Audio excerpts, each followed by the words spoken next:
Assalamualaikum warahmatullahi wabarakatuh. Kami dari kelompok 2 ingin menjelaskan tentang perkembangan padi di Indonesia.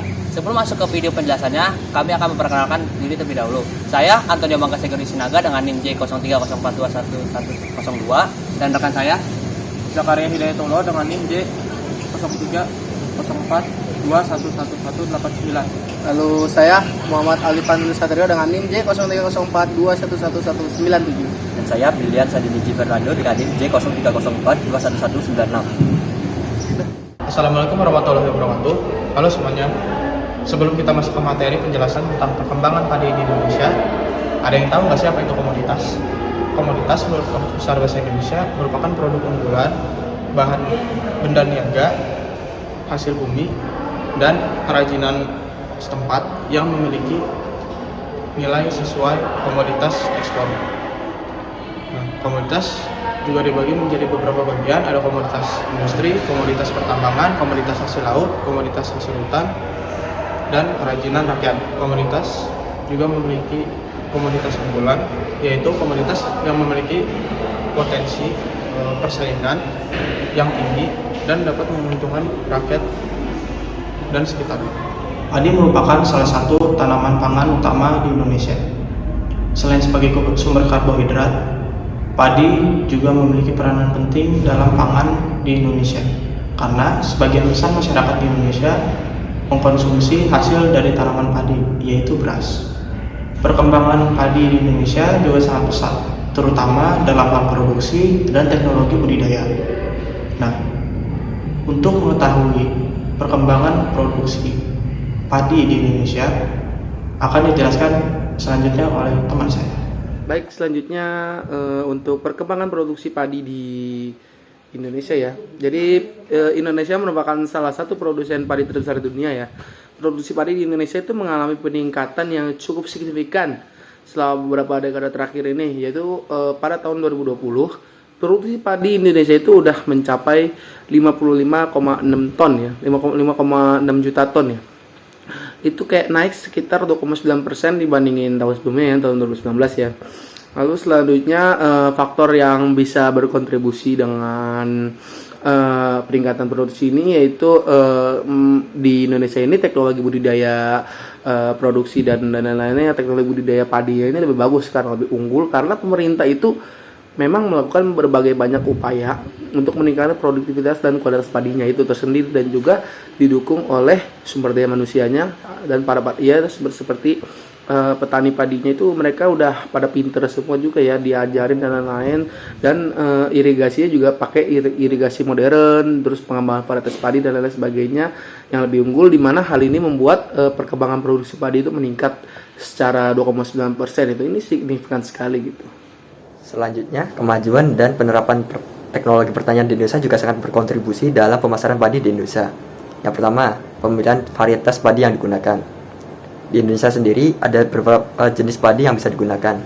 Yang pertama, ada jenis hibrida yang merupakan penggabungan dua jenis padi untuk mendapatkan kualitas dan kualifikasi padi tertentu yang diinginkan.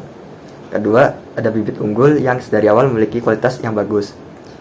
Yang ketiga, ada bibit padi lokal yang penanamannya sendiri berdasarkan wilayah dan cuaca yang mendukung. Selanjutnya adalah pemilihan tanah yang tepat, pemilihan pupuk yang tepat, dan pemilihan pestisida untuk serangga yang tepat.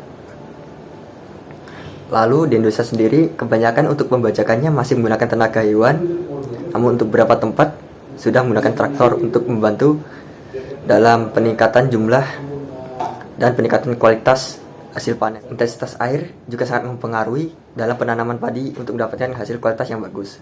Oleh karena itu, pembangunan dan pembuatan irigasi harus dilakukan dengan sesuai dan tepat. Pemerintah sendiri sudah berupaya membantu dalam meningkatkan penanaman padi di Indonesia dengan cara membuat aplikasi dan beberapa laman di internet untuk membantu petani memilih jenis padi yang sesuai digunakan di daerah masing-masing. Lalu untuk target pasar dan harga pasar serta membantu dalam pemasarannya. Selanjutnya tuh ada pohon industri padi. Pohon industri padi tersebut tuh dibagi menjadi dua, yaitu pertama tuh jerami. Jerami itu dibagi lagi menjadi dua, yaitu strawboard atau yang biasa dipakai di industri bahan bangunan, atau yang kedua merang tersebut ini contohnya kayak pulp tersendiri itu dipakai di industri kertas. Nah, jenis yang kedua dari padi yaitu ada gabah tersendiri itu dibagi menjadi 3, yaitu pertama sekam ini juga dibagi menjadi 4, yaitu pertama furfular atau yang biasa dipakai di industri kimia. Yang kedua tuh ada abu tersendiri ini tuh dibagi menjadi 4, yaitu quartz atau yang dipakai buat industri elektronik. Yang kedua ada nisilikat yang biasa dipakai untuk industri gelas, dan semen hidrolik dan semen portland. Nah, ini itu biasanya dipakai buat industri bahan bangunan. Dan terakhir itu ada reinforcing karet. Dari namanya tersendiri itu biasanya dipakai untuk industri barang karet.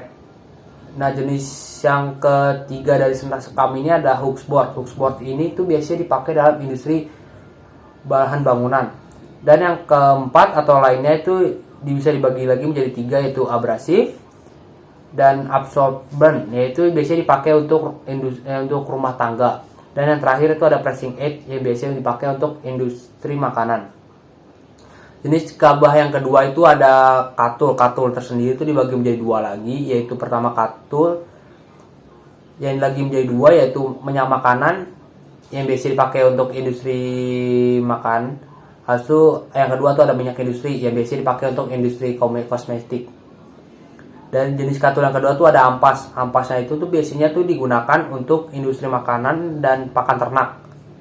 Dan jenis terakhir dari gabah tersendiri yaitu adalah beras. Ya, seperti yang kita tahu tuh beras ya, seperti kita makan sehari-hari itu biasanya untuk bahan makanan.